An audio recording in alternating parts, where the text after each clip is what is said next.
அரசின் மெய்யை பொய்யாக்கும் வேலை.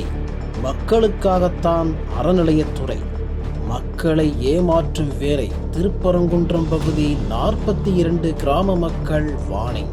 முஸ்லிம்களே எதிர்க்கல, திமுக தான் எதிர்க்கிறாங்க. இந்து முஸ்லிம்கள் மாமன் மச்சான் அண்ணன் தம்பி உறவு. பாட்டன் காலத்தில் இருந்து தீபம் ஏற்றினோம். 1,20,000 பேர் ஆதரவு தெரிவித்து பதிவு.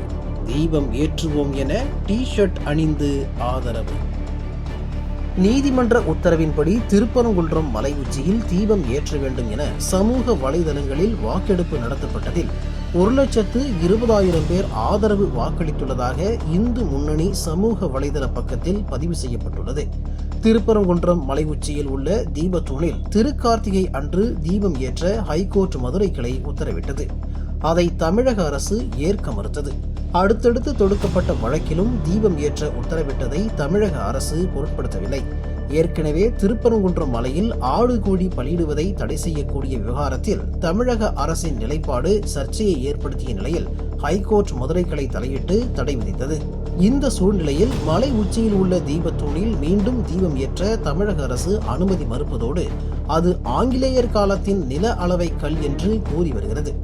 இதற்கு உள்ளூர் மக்கள் எதிர்ப்பு தெரிவித்து நேற்று உயர்நீதிமன்ற அனுமதி பெற்று உண்ணாவிரதம் இருந்து தங்களது எதிர்ப்பை பதிவு செய்தனர். வீடுகள் தோறும் தீபம் ஏற்றி வழிபட்டனர். அதே சமயம் இந்து முன்னணி உள்ளிட்ட பல அமைப்புகள் தீபம் ஏற்ற வலியுறுத்தி பல வகைகளில் பிரச்சாரம் செய்து வருகின்றனர். இந்து முன்னணி சார்பில் மலை உச்சியில் தீபம் ஏற்ற வேண்டும் என்ற பதிவுடன் வாக்கெடுப்பு நடத்தியது. இந்த வாக்கெடுப்பில் 1,20,000 பேர் ஆதரவு தெரிவித்ததுடன் திமுக அரசிற்கு தனது கண்டனங்களையும் தெரிவித்து வருகின்றனர். இந்து முன்னணியில் குன்றில் தீபம் ஏற்றுவோம் என்று அச்சிடப்பட்ட டி-ஷர்ட்டை அணிந்து விழிப்புணர்வு ஏற்படுத்தி வருகின்றனர்.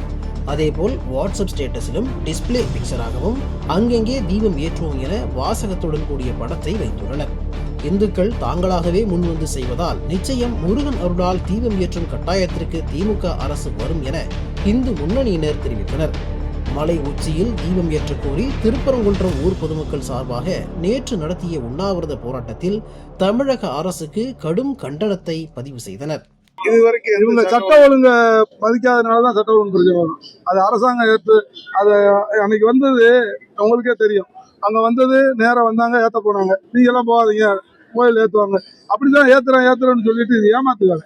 இந்த தடவை நடந்தது முழுக்க மக்களை ஏமாத்துன வேலை இந்த அரசும் இந்த அறநிலையத்துறை. எப்படின்னா மத்தியானம் வரைக்கும் எந்த ஏற்பாடும் பண்ணல. அங்க இருந்து கம்பெல்லாம் கழட்டினாங்க. தீபத்தூண்ல இருந்து கம்பெல்லாம் கழட்டினாங்க. கழட்டிட்டு சரி எல்லாரும் பார்த்துட்டே இருக்கோம். நான் சொன்னேன் எல்லாரும் பார்த்துக்கிட்டே இருந்தாங்க. திடீர்னு மத்தியானம் 3 மணிக்கு மேல இங்க ரெடியா குழாய கட்டினாங்க. என்னடா மறுபடியும் இங்க கட்டுறாங்க, இங்கே ஏத்துவோம் அங்கே ஏத்துவோம். சின்ன பிள்ளைக்கு மிட்டாய் கொடுத்து ஏமாத்துற மாதிரி ஏமாத்திருக்காங்க. இதுக்கு சரியான தீர்ப்பு 2026 ஒரு விரல் பதில் சொல்லும். இந்த நகருக்குள்ள இருக்கிற மட்டும்தான் இன்னைக்கு கூட்டம். அடுத்து இதை அமல்படுத்த தவறியாச்சுன்னா 52 கிராமங்களுக்கு தகவல் கொடுத்து 52 கிராமத்தை இது பண்ணி நாங்க பெரிய போராட்டம் நடத்துவோம். ஏன்னா இது இப்ப 2-3 நான் இங்க உள்ளூருக்குள்ள இருக்க தெருவுதே வந்திருக்கு. இதுக்கே இவ்வளவு ஒரு எழுச்சின்னா அது வேற மாதிரி எல்லாம் வர்ற சட்டமன்ற தேர்தலை புறக்கணிப்பான். கிராம மக்கள் சார்பா ஓட்டு போட மாட்டான். யாருமே ஓட்டு போட மாட்டோம். எங்களுக்கு கொடுத்து அவங்க அடையாள அட்டை எல்லாத்தையும் தூக்கி எறிஞ்சிட்டு போயிடுவாங்க. இதுதான் எங்களுடைய முடிவு, கிராம சபையோட முடிவு. ஒட்டு மொத்தமா இருக்க இதுல எல்லா கட்சியிலும் எல்லா இருக்காங்க. இருந்தாலுமே எங்களுடைய முடிவு இது. எங்களுக்கு தீவை ஏத்தணும். தீவை ஏத்தினா பிரச்சனை முடிஞ்சு போச்சு. 15 மீட்டர் ஏத்தலாம்னு சொல்லி அவங்க கோர்ட் ஆர்டர் இருக்கு. அது அந்த தீபத்தூள் 150 மீட்டர் தள்ளி இருக்கு. அது 2005 ஆர்டர் அதை இப்ப இது பண்றதுக்கு பூச்சாண்டி வரும் காமிக்கிற மாதிரி. இப்ப இந்த பிரச்சனை ஆரம்பிச்சது எங்கன்னு கேட்டீங்கன்னா, அந்த நவாஸ் கனின்னு ஒரு எம்பி தேவலாம் திருப்பூரத்துல அந்த நான் புனிதமா நினைச்சுக்கிற மலையில அவர் கூட உட்காந்து பிரியாணி சாப்பிட்டு அதுதான் பிரச்சனை ஆரம்பம்.